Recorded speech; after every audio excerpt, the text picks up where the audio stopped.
Hello बच्चों, good morning. आप सब कैसे हैं? अच्छे हैं? Very good. बच्चों, आज हम लोगों का how do organism reproduce chapter का पार्ट 2 है, यानी सेकंड पीरियड हम लोगों का। कल हम लोगों ने इसमें पढ़ा था difference between meiosis and mitosis, types of cell division, heredity, evolution, variation और असेक्सुअल रिप्रोडक्शन और सेक्सुअल रिप्रोडक्शन के डिफाइन और डिफरेंस हम लोगों ने कल देखा था। बहुत ही इंपॉर्टेंट टॉपिक था कल का। उसी में से आज हम लोग डिटेल में असेक्सुअल रिप्रोडक्शन के टाइप्स को भी पढ़ेंगे। ओके बच्चों, तो आज हम बात करने जा रहे हैं असेक्सुअल रिप्रोडक्शन। सबसे पहले मैं क्लियर कर दूं आपको, असेक्सुअल रिप्रोडक्शन बच्चों प्लांट्स में होते हैं, सभी प्लांट्स में हो सकते हैं, और एनिमल्स में उन एनिमल्स में होगा जो लोअर एनिमल्स हैं या यूनिसेलुलर एनिमल्स। यूनिसेलुलर चाहे एनिमल हो चाहे प्लांट हो, उनमें असेक्सुअल ही रिप्रोडक्शन होगा। और मल्टीसेलुलर जो एनिमल्स हैं वो जो सिंपल वाले हैं, जैसे हाइड्रा है, प्लेनेरिया है, इनमें होगा। लेकिन जो हायर एनिमल्स हैं, बड़े एनिमल्स हैं, जैसे ह्यूमन बीइंग है, काऊ है, बफेलोज हैं, इनमें सेक्सुअल रिप्रोडक्शन ही होगा। प्लांट्स में जो बड़े प्लांट्स हैं, ट्रीज है जो, उनमें दोनों हो सकता है, सेक्सुअल भी और सेक्सुअल भी। तो इसका मतलब किसमें होगा ये? It occurs in unicellular organism. Organism से मतलब हो गया चाहे प्लांट हो चाहे एनिमल्स, दोनों। ऑर्गेनिज्म से मतलब प्लांट हो या एनिमल्स, दोनों में ही ये होगा। दूसरा, in plants and in simple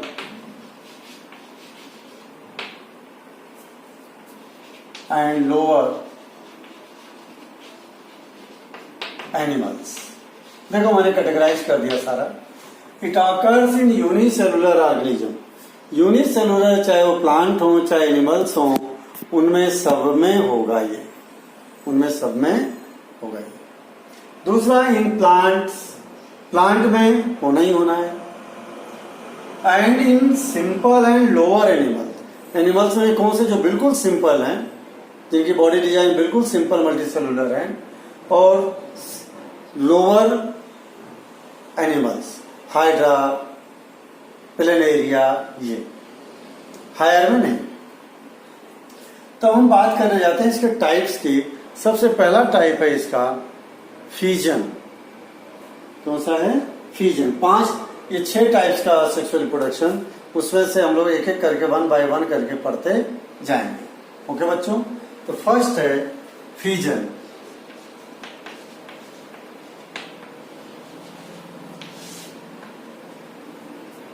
fusion का मतलब होता है स्प्लिटिंग, ब्रेकिंग, टूटना। ब्रेकिंग कहो या स्प्लिटिंग, ब्रेक हो जाना, टूट जाना बॉडी का। और इस मेथड से केवल यूनिसेलुलर ऑर्गेनिज्म ही रिप्रोडक्शन करते हैं। Occurs only in unicellular organism like amoeba, paramecium,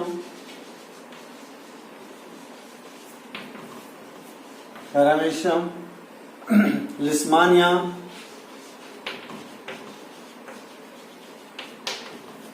Plasmodium,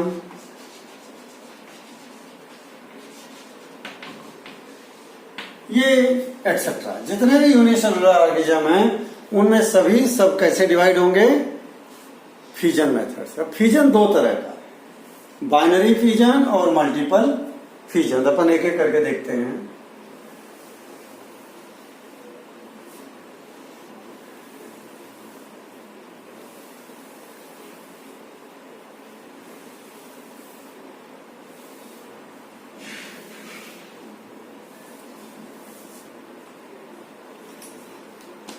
कौन सा? Binary fission. Bi means two, fission मतलब स्प्लिटिंग, ऑर्गेनिज्म का दो भागों में टूटना, that is known as binary fission.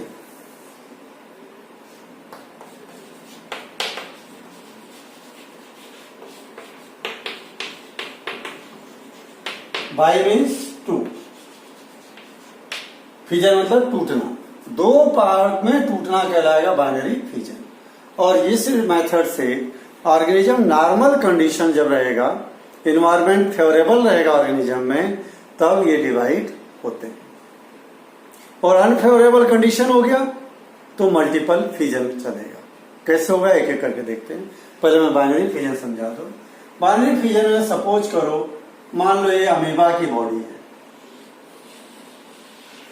ये amoeba.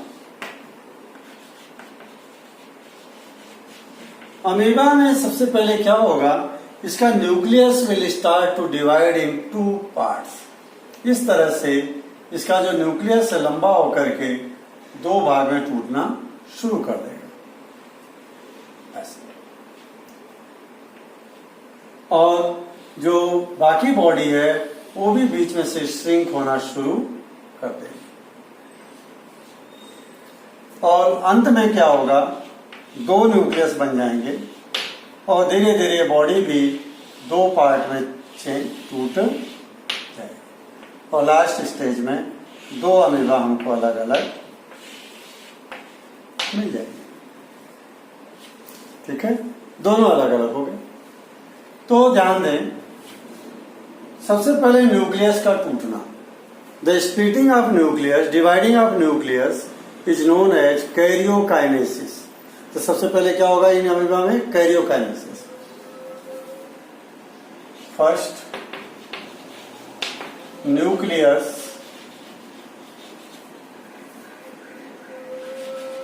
Divides, this is called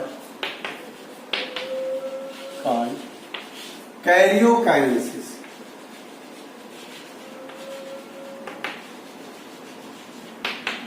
then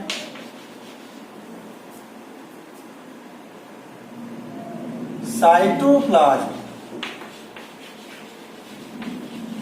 then cytoplasm. मैं डायग्राम रब कर रहा हूं।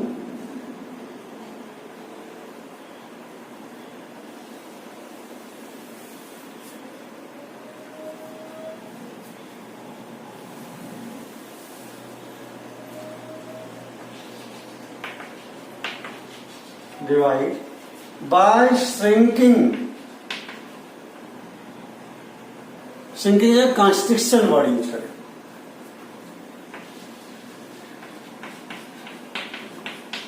कॉन्स्ट्रिक्शन का मतलब धंसना। देखिए यहां से जो है ये कॉन्स्ट्रिक्शन हो रहा है, धंस रहा है।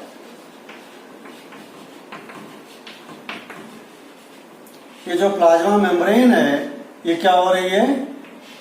कॉन्स्ट्रिक्ट हो रही है, कॉन्स्ट्रिक्शन हो रहा है। फिर लिखा हमने the cytoplasm divide by constriction of plasma membrane. Plasma membrane, plasma membrane के धंसने से साइटोप्लाज्म जो यहां भरा हुआ है ये दो भागों में डिवाइड हो जाता है। यह अमीबा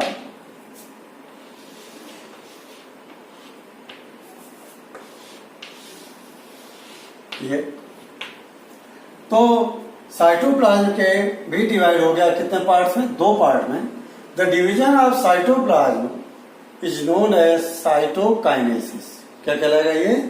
साइटोप्लाज्म का डिवीजन का है साइटोकाइनेसिस और न्यूक्लियस का डिवीजन कैरियोकाइनेसिस। ये भी लिख लें।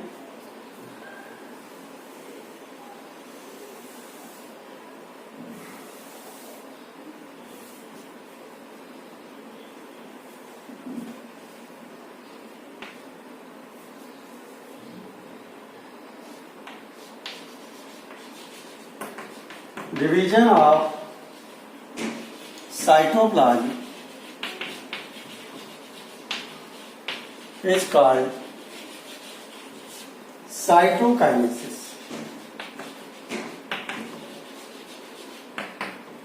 In this way, we obtain two amoeba from one. एक अमीबा से हमको कितने अमीबा मिल गए? दो. देखिए लिखना कितना जरा सा binary pigeon. First nucleus divides, this is called karyokinesis. The cytoplasm divide by constriction of plasma membrane. The division of cytoplasm is called cytokinesis. In this way we obtain two amoeba from one. Diagram बना दीजिए, इतना सा लिख दीजिए, simple सा. ठीक है. और ये कब होगा? In when condition is favourable. जब अमीबा को फूड मिलता रहेगा, पानी रहेगा. अमीबा पानी में मिलता बच्चों. जितने यूनिसेलुलर ऑर्गेनिज्म हैं, जैसे अमीबा है, पैरामीशियम है, यूग्लिना है, they are found in water. तो बच्चों अब बात कर रहा हूं मैं मल्टीपल फ्यूजन की.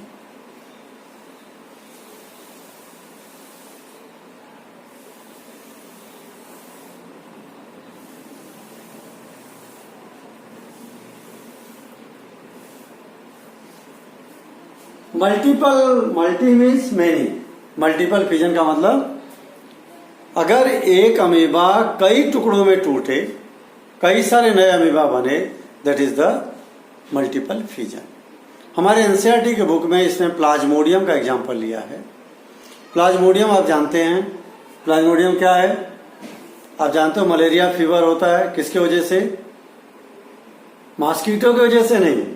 मॉस्किटो तो केवल प्लाज्मोडियम आपके बॉडी में डालता है. एक्चुअल में रियल जो काज है मलेरिया का, that is the Plasmodium. Mosquito तो कैरियर है, केवल एक बॉडी से दूसरे बॉडी में ट्रांसफर करता है. जैसे मान लो कोई किसी को मलेरिया फीवर आया है, उसके बॉडी में प्लाज्मोडियम है, उसका खून अगर उसका ब्लड जो है अमीबा चूसता है तो उसके साथ में प्लाज्मोडियम आ गया. अब वही अमीबा, वही मॉस्किटो अगर हेल्दी पर्सन को काटता है तो वहां भी प्लाज्मोडियम ट्रांसफर हो गए. तो प्लाज्मोडियम के लिए फेवरेबल कंडीशन कहां पर है? ह्यूमन बॉडी में. और अनफेवरेबल कंडीशन कहां है? मॉस्किटो बॉडी में. तो जब अनफेवरेबल कंडीशन रहेगी तब प्लाज्मोडियम कौन सा डिवीजन करेगा? Multiple fusion.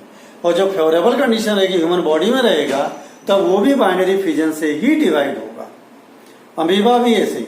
अमीबा जब अनफेवरेबल कंडीशन होगी, तालाब में पानी रहेगा, तब बाइनरी फ्यूजन से डिवाइड होगा.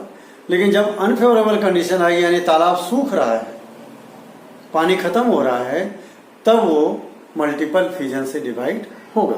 कैसे होगा देखें. When there is the unfavourable condition, then plasmodium, मान लीजिए प्लाज्मोडियम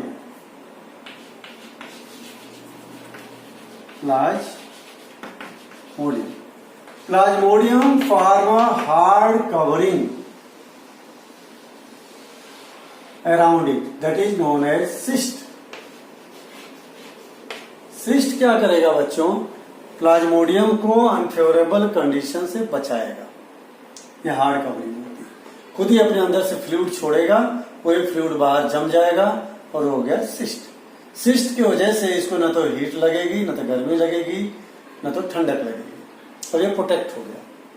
नाउ अब इसका क्या होगा? इसका न्यूक्लियस भी जो है, first it's nucleus divide into many pieces. छोटे छोटे छोटे छोटे ढेर सारे न्यूक्लियाई में डिवाइड हो जाएगा. बहुत सारे न्यूक्लियाई हो गया. Then a small amount of cytoplasm surround each nuclei. हर न्यूक्लियस के चारों तरफ थोड़ा थोड़ा साइटोप्लाज्म क्या हो जाएगा? घिर जाएगा. And plasma membrane will develop. इसके चारों तरफ क्या होगा? Plasma membrane develop. ठीक, फिर से सुन लें एक बार. अनफेवरेबल कंडीशन आएगी तो सबसे नंबर 1 पे क्या होगा, सिस्ट विल डेवलप। सिस्ट क्या करेगा, cyst will protect the amoeba और plasmodium from unfavourable condition and then its nucleus will divide, यानी साइटोकाइनेसिस होगा, इनटू मेनी स्मॉल न्यूक्लियस, छोटे छोटे कई सारे न्यूक्लियस में डिवाइड हो जाएगा। And a small amount of cytoplasm surround each nucleus, हर न्यूक्लियस के चारों तरफ थोड़ा थोड़ा साइटोप्लाज्म घिर जाएगा, ठीक। And then plasma membrane develop around the each baby plasmodium, सबके चारों तरफ क्या डेवलप हो जाएगा, प्लाज्मा मेम्ब्रेन। जैसे ही ये, अब ये कहां हो रहा है, इन द मॉस्किटो बॉडी, मच्छर के बॉडी में। जैसे वो मच्छर जो है किसी आदमी को काटेगा तो ये इसके जो ये पूरी प्लाज्मोडियम है ह्यूमन बॉडी में एंटर कर गया। अब ब्लड मिल गया इसको, ब्लड क्या है, इसका खून है, इसके लिए फूड है। Then cyst will burst, cyst क्या होगा, ये बर्स्ट हो जाएगा and each plasmodium will come out, बाहर, और इनको फूड मिलेगा, अगेन दे विल डेवलप, ये बाहर आ गए। ये है बेबी प्लाज्मोडियम, ठीक है। तो ये 3 डायग्राम में आपका इसका काम हो जाएगा। लिखना कितना है, केवल 3 सेंटेंस लिखना है। मैं लिख देता हूं कुछ यहां पे, number 1,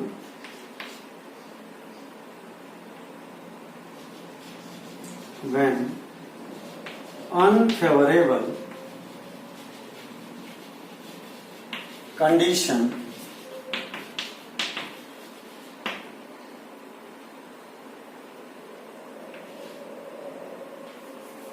comes, then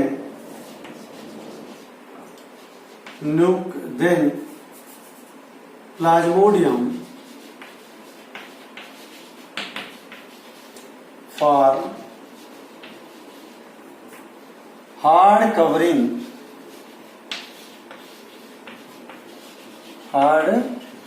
covering known as cyst. Cyst क्या करेगा, cyst will protect the plasmodium from heat and cold. Cyst will protect organism from heat and cold. ठंड से और हीट से जो है उसको प्रोटेक्ट करेगा, ठीक है बच्चों। अब नंबर 2 पे क्या लिखना है, इसको मैं ऊपर लिखता हूं डायग्राम रब करके।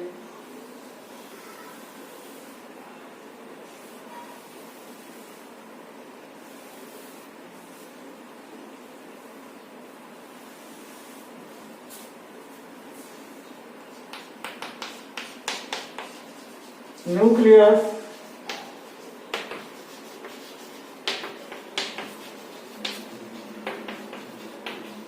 into many nuclei. Nuclei is the plural of nucleus. Nuclei क्या है, न्यूक्लियस का प्लूरल है। जो न्यूक्लियस से डिवाइड हो जाएगा कई सारे न्यूक्लियाई में। नंबर 3, a bit मतलब थोड़ा सा, cytoplasm surround the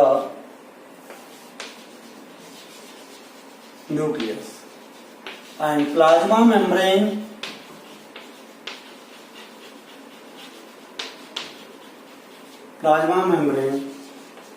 develop. Clear, इतना सीखना आप। लास्ट बात, when favorable condition occurs,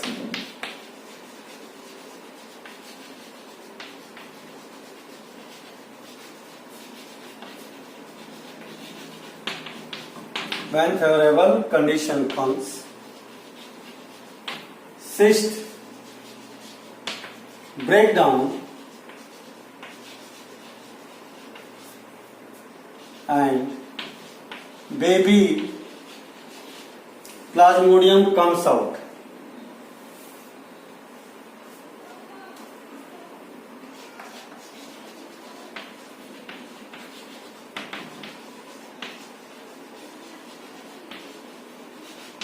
देखिए ये 3 पॉइंट में आपका पूरा कंप्लीट हो जाता है। कौन सा? Multiple fusion. नाम क्या है इसका? Multiple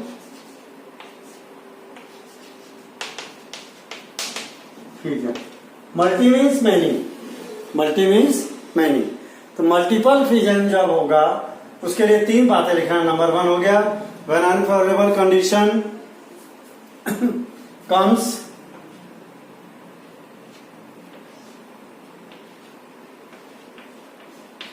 when unfavorable condition comes, the plasmodium form hard covering known as cyst. Cyst will protect organism from heat and cold. Number 2, nucleus will divide into many nuclei. Number 3, a bit of cytoplasm surround the nucleus and a plasma membrane develop. उसके चारों तरफ, सबके चारों तरफ plasma membrane develop हो जाएगी।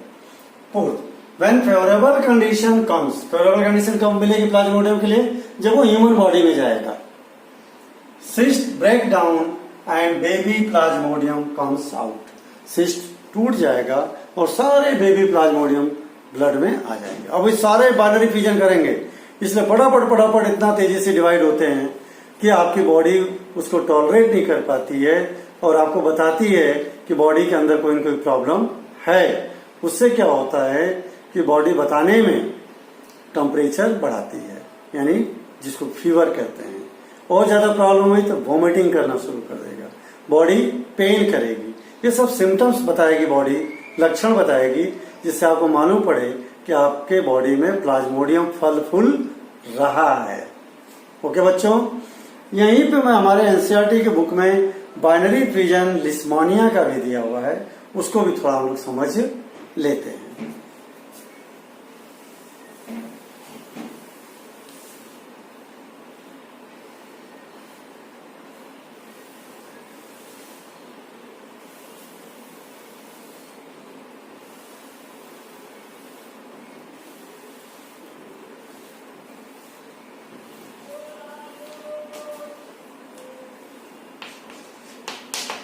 Binary fusion in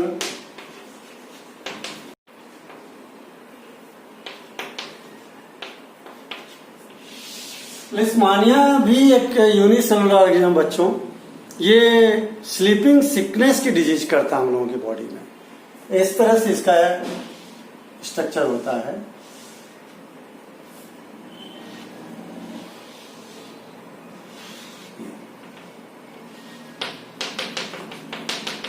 ये कौन सी बीमारी करता है? It causes sleeping sickness.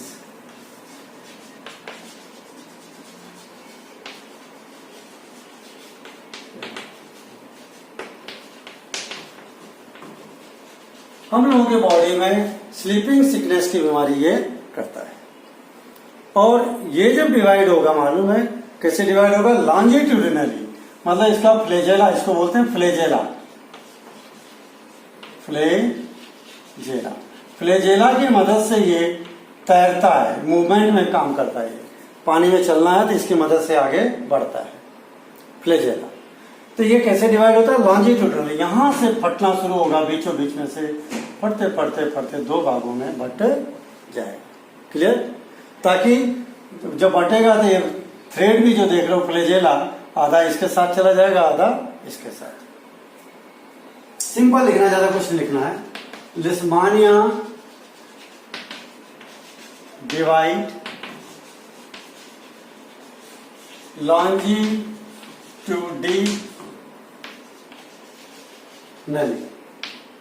लंबाई में फटता है। सो दैट फ्लेजेला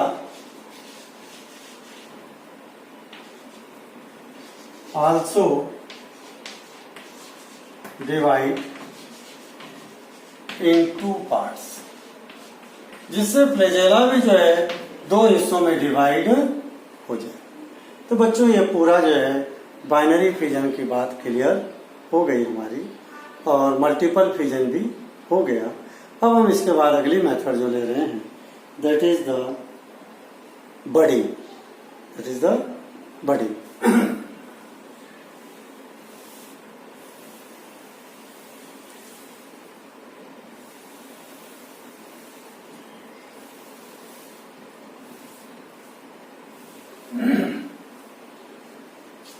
बच्चों बडिंग से मेथड से सिंपल मल्टीसेलुलर ऑर्गेनिज्म भी डिवाइड होंगे और यूनिसेलुलर भी। यूनिसेलुलर में ईस्ट सेल और मल्टीसेलुलर में हाइड्रा, ठीक है, और ये डिवाइड होंगे।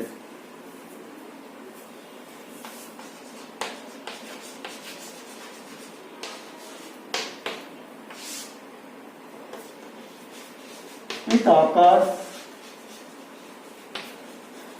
इन बोथ, दोनों में होता है, unicellular and multicellular. जो ऑर्गेनिज्म कई सेल से बने हैं उनके में भी होगा, और जो सिंगल सेल के बने हैं उन्हें दोनों बड़ी मेथड से डिवाइड होते हैं। पहला वाला तो देख लिया आपने, केवल किस में होगा, यूनिसेलुलर में। दूसरा किस में होगा, दोनों में। अब इसके बाद वाले सारे किस में होंगे, ओनली इन मल्टी सेलुलर। जरा हम देखते हैं इसमें क्या होता है। इसमें बच्चों जैसे मान लीजिए ये हाइड्रा की बॉडी है,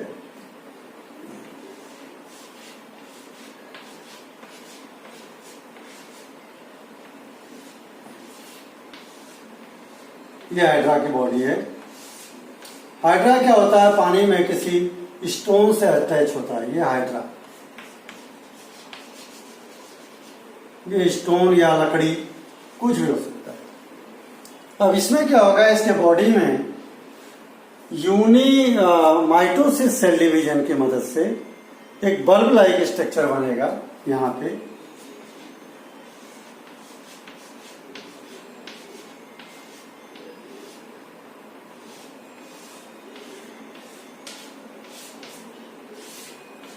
यहां पे इस तरह का बल्ब लाइक स्ट्रक्चर बन गया। दिस इज नोन एज बड। क्या कहलाएगा, बड। कौन से मेथड से बना, कौन से मेथड से सेल डिवाइड हुई, माइटोसिस। खैर आपको पता ही है कि असेक्सुअल मेथड में सब में कौन सा सेल डिवीजन होगा, माइटोसिस, तो अलग से बताने की जरूरत नहीं है। नाउ दिस बर्ड, अब इसी बर्ड में जो है धीरे धीरे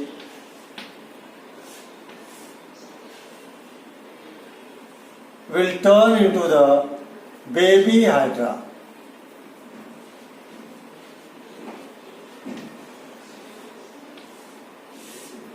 अब ये जो है क्या बन गया, baby hydra. Now this baby hydra will detach from the mother, अपने मदर से यहां से डिटैच हो जाएगा, अलग हो जाएगा, and it will also settle on the stone और wood and develop into new hydra. Clear है? तो क्या होगा, ये क्या होगा, डिटैच।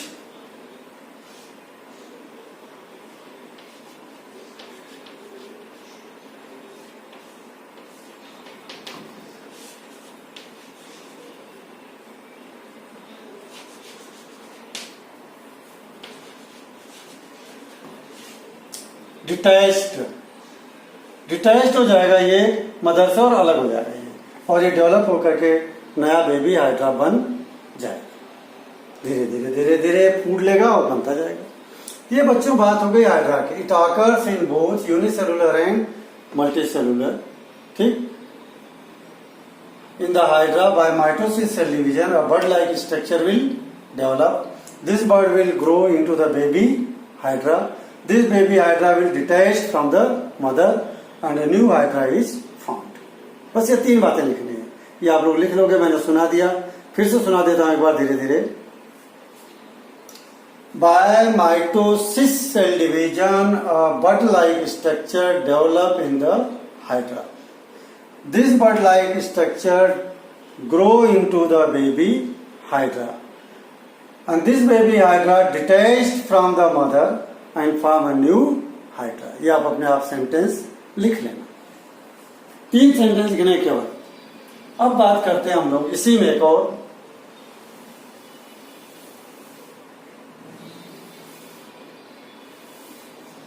ये तो हुआ hydra is the multi cellular. Hydra कैसा है? Multi cellular. अब हम यूनिसेलुलर में देखते हैं कैसे होता है। जैसे एग्जांपल ईस्ट,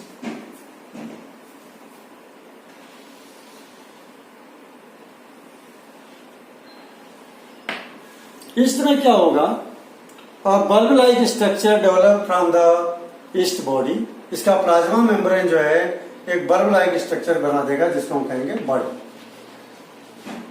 अब क्या होगा? इसका जो न्यूक्लियस है it will also divide into 2 nucleus. Nucleus भी 2 भागों में बंट जाएगा। 1 nucleus will move in the bud. एक न्यूक्लियस जो है बड में मूव कर, ये देखिए। अब now this bud will detach from the mother and from the, एक तो ये तो आई है मदर वाली, और एक है बेबी और बनी। इस तरह से 2 ईस्ट सेल हमारे पास बने। Sometimes it is seen that a chain of birds are formed. कभी कभी को एक चेन बन जाती है बर्ड्स की, and then all the birds separate from the mother. जैसे देखें,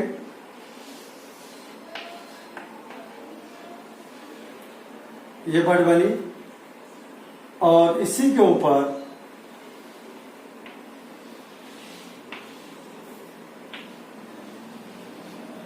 एक न्यूक्लियस यहां आ गया, इसमें 2 में बट करके ये, और न्यू बर्ड विल फॉर्म, एक नया बर्ड बन जाएगा। ये डिवाइड होकर के यहां आ जाएगा, फिर तीसरा बन जाएगा, यहां बन जाएगा, इस तरह से। और finally these birds will detach from the each other and they form the new east. अब यहां पर क्या बनेगा? 1 2 3 तो ये बन गए, और चौथा ये mother. In this way 4 yeast cells are form. 4 बन गए। ये आपको डायग्राम याद आना चाहिए। ये आपके प्रैक्टिकल में भी है बच्चों, इसकी स्लाइड देखना। हाइड्रा का देखिए, दोनों जो एक्सपेरिमेंट बताया मैंने, दोनों प्रैक्टिकल में भी हैं। अमीबा का फिजन और ये हाइड्रा और ईस्ट सेल का बडी, दोनों आपके प्रैक्टिकल पार्ट्स में भी हैं। इसलिए डायग्राम से भी इनको पहचानना जरूरी है कि ये कौन सा हो रहा है रिप्रोडक्शन। पूछ लेगा, डायग्राम बना के पूछ लेगा name the type of reproduction, तो आप क्या बता दोगे? बडी। ठीक है। बडी के बाद में बच्चों आ रहा है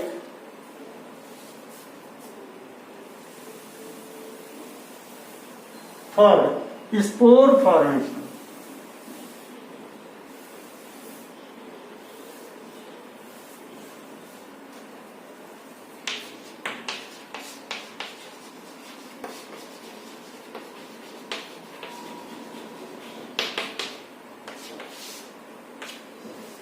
स्पोर फॉर्मेशन जनरली फंगस में होता है। By this method fungi divides. By this method generally fungi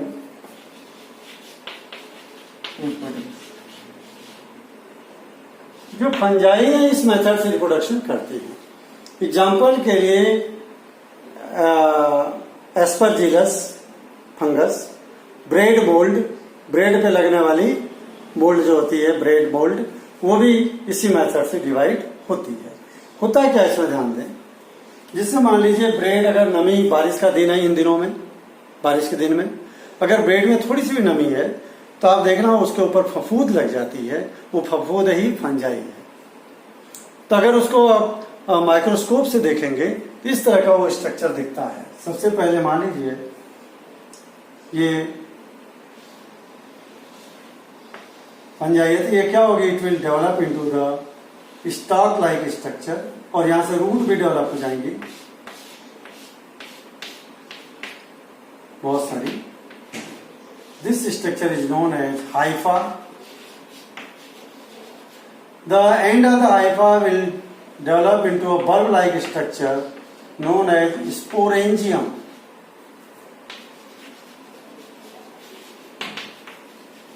देखिए ये न्यूक्लियस इसका। तो सबसे पहले ब्रेड पे क्या होगा, जो ये भी स्पोर से डेवलप हुआ, ये स्पोर्स आया यहाँ पे। स्पोर्स मतलब सीड, स्पोर्स मतलब seed of the fungi. Fungi के सीड को हम क्या नाम दे रहे हैं, स्पोर्स। जिससे ब्रेड मोल्ड पे आया ये, तो क्या होगा, it will develop into a stalk like structure. ये क्या है, stalk, stalk like structure known as hypha. At the end of the hypha it will take the shape of bulb, इसके जैसा, बल्ब के जैसा, नोन एज स्पोरेंजियम। अब क्या होगा, स्पोरेंजियम का जो न्यूक्लियस है, अब इसमें सारा मल्टीपल फ्यूजन के जैसा काम होगा। This nucleus will divide into many nuclei.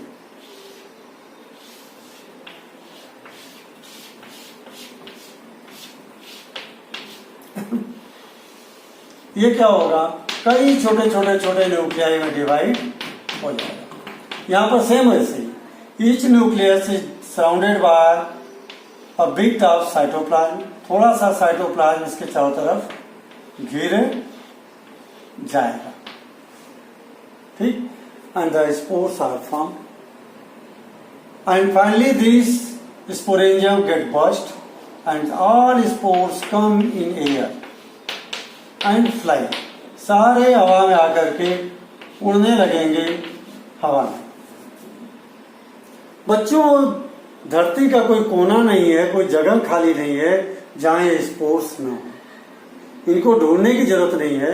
आप कहीं पर भी कोई फूड गीला गीला रख दोगे तो हवा में से स्पोर्स उतर जाएंगे उस फूड के ऊपर और अपना जर्मिनेट होकर के फंगस हट जाएगा। कोई भी organic material, any organic material, decaying organic material, जो भी ऑर्गेनिक मटेरियल है, लिविंग बॉडी का मटेरियल सड़ रहा होगा, हवा में से स्पोर्स उस पे आएंगे और अपना रिप्रोडक्शन करना शुरू कर देंगे। और करने के बाद अब ये स्पोर्स कहाँ उड़ रहे हैं, हवा में। यहाँ पर आपको दिख नहीं रहे हैं लेकिन हवा में हैं। इनको पाने के लिए सीधी सी ब्रेड गीली करके रख दो, उसके ऊपर उतर करके अपना फूड लेंगे और रिप्रोडक्शन करना शुरू कर देंगे। इसमें लिखना कितना आपको, इसको बोलते हैं राइजोपस। राइजोपस। इस ब्रेड मोल्ड का नाम क्या, Rhizopus. Bread mould, bread mould है ये। ब्रेड पे लगने वाली फंगस, लेदर पे, चमड़े पे लग जाएगी, गीला कपड़ा हो गया तो उस पे लग जाएगी, कॉटन का कपड़ा हो उस पे भी लग जाएगी। तो बच्चों, स्पोर फॉर्मेशन में करना क्या आपको, इस मेथड से जनरली फंजाई रिप्रोड्यूस करती हैं। और एग्जांपल किसका, राइजोपस में एस्परजिलस भी है इसका एग्जांपल।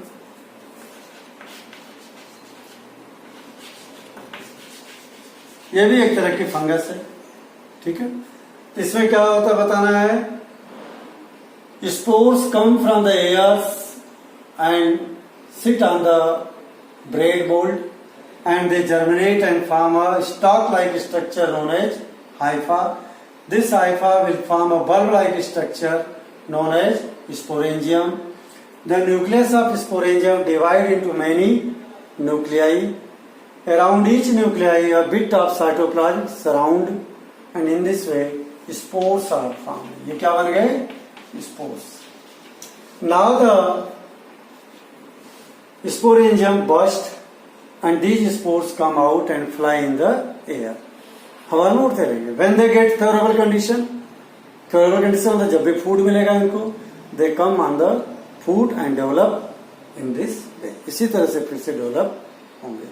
बच्चों, फंगस के लिए फेवरेबल कंडीशन सबसे अच्छी ये मानसून का सीजन है।